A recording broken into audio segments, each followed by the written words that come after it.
Hi guys, Ray with rockmyfloor.com, Rock Candy Epoxy. Today we are working in a basement. Now these folks have had a heck of an ordeal. They had a water pipe explode in their basement, so they had to go through everything to get this water pipe cut up, ripped out. Obviously that's not something we do. And when they got done fixing the water pipe, the floor looked like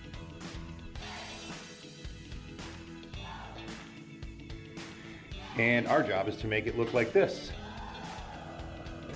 So we spent the first 2 days removing all the glue and getting the floor ground and getting all the prep done. When we got all the glue and the prep done, there was a lot of cracks. There was a lot of nail holes from tack strips that had to be plugged. And then of course we also had to take and do a nice transition on their seams where all the pipes had to be replaced. All those had a nasty little ridge, so we ground all that down and filled that up with our liquid crack filler. And now we're about to go to town putting down the epoxy floor. Today we're going to use MPC100 epoxy in beige, and let me see some of them flakes. We got some flakes ready. Look at this. This is the flakes they wanted. I can't remember the name of it right now. Shoreline? Shoreline. This Shoreline Flakes. They're going to be super happy with this. And we've got Trent all set up on a mixing station already. He's all set to go. And Tyler and I are going to get started laying it down after he gets it mixed up. Check it out. All right, so this job had extensive tack strips that had to be pulled up. There are hundreds of tiny little nail holes, pock marks all over the floor. So in order to repair those, we are going to use our 2-part liquid crack filler. We're going to take us a little ketchup squirt bottle. You can get these at well, you can get them right off Amazon, right? They're cheap. And you put equal parts of A and B into the little squirt jug, and you're good to go.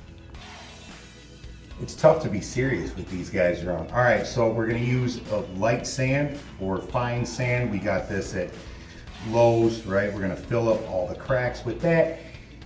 And then we shoot it with this. Now you got about 90 seconds from the time you mix it to get it down, or this is going to turn into a brick on you and ruin your mixture. So work fast.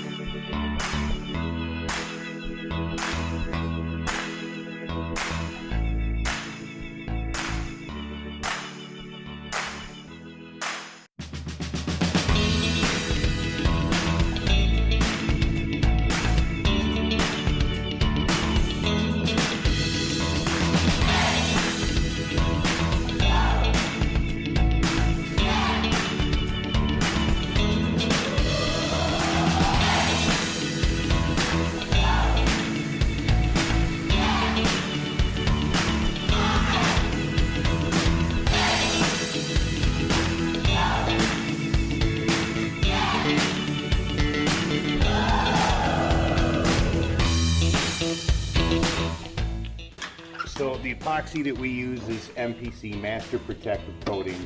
We're going to use MPC100 for our base in beige. And you got your part A. Trent's about to dump our part B in and mix it up right now. He's going to spend the next 2 minutes to 2.5 minutes mixing that up.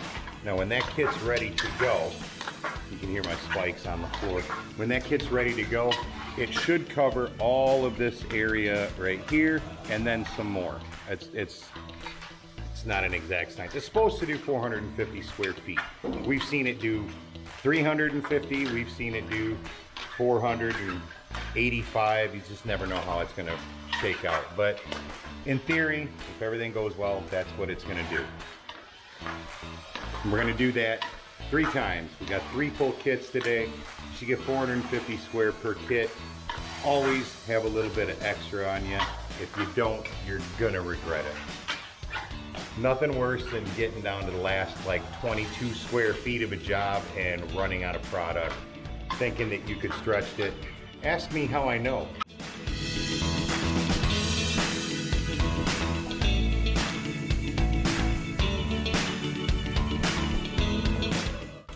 All right, so the first 3-gallon kit's gone. Where did I tell you guys it was gonna end up? Right about where it ended up, right? What can I say? Sometimes you get lucky. We're mixing up kit number 2 now.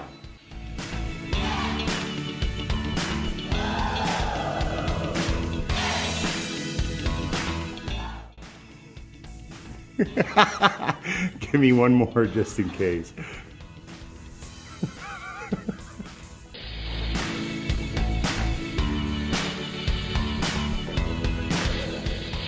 We're about to start our 3rd kit.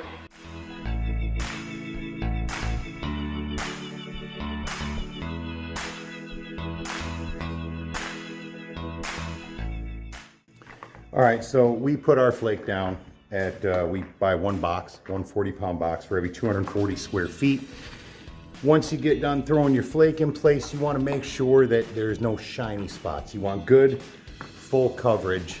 So you want to take a look back over the floor, see if there's any place where the epoxy itself is reflecting up. It'll be a distinct shiny spot. You can't miss it. Okay, so we finished putting down the epoxy in the flakes yesterday. Today is the day for our polyaspartic top coat. But before we can do that, we have to start our day off by scraping the floor. You want to do this in a north, south, east, west, all 4 directions, minimum twice. The smoother you scrape your floor, the better it's going to come out looking, the less textured it's going to be. Now, if you want more texture, that's fine. Just give it 1 scrape. If you want a seriously smooth finish, bring in a floor maintainer. I don't recommend this for you do-it-yourselfers at home, DIY guys, because you will leave bald spots in the floor. Ask me how I know. Nonetheless, you want to scrape north, south, east, and west. Do it at least twice. Get to the floor to the desired smoothness. And once you do that, your polyaspartic kit should actually make it to its advertised coverage, right? So if you bought a kit that's 240 square feet per kit, the smoother the floor, the more likely you are to get your 240 square per kit. If you leave it rougher, you're not going to get your 240 square per kit.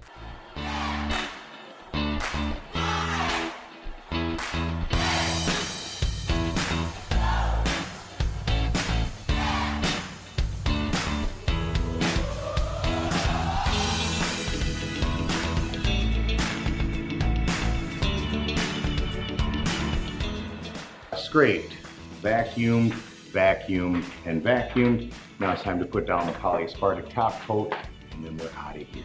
So for our polyaspartic top coat, we're going to use MPC275 Polyaspartic top coat.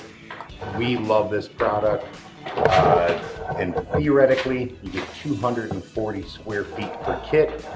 Again, your results may vary depending on how smooth your floor is, right? If you scraped and scraped and scraped, you're going to get a lot more square footage out of it than if you just run the scrapers across it willy-nilly and don't get a good scrape out of it, okay? We're fully expecting to get a full 240 per kit. Just like our epoxy, you have your part A, your part B, you mix them together and rock and roll. All willy-nilly. All willy-nilly. Willy-nilly.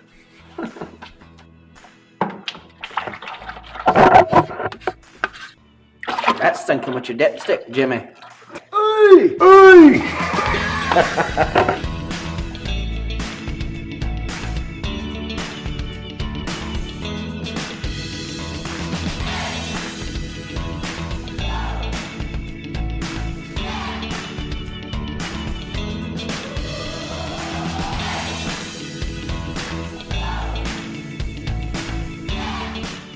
All right, so you have the basic idea of it. You know, we drop the kit, squeegee it out, back roll it, make sure it looks nice and even. But sometimes you find a spot where you didn't have quite enough epoxy on your first pass, so the chips didn't stick. So we're going to show you how to deal with that real quick right now. So you're going to take and just throw a little bit of flake in there, nothing crazy, right? And put it right in that bare spot.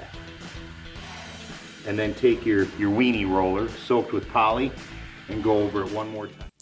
And here you can see the finished project. If you guys like this video, consider liking and subscribing. If you'd like an estimate, shoot us a message. And if you have any other questions, just leave a comment.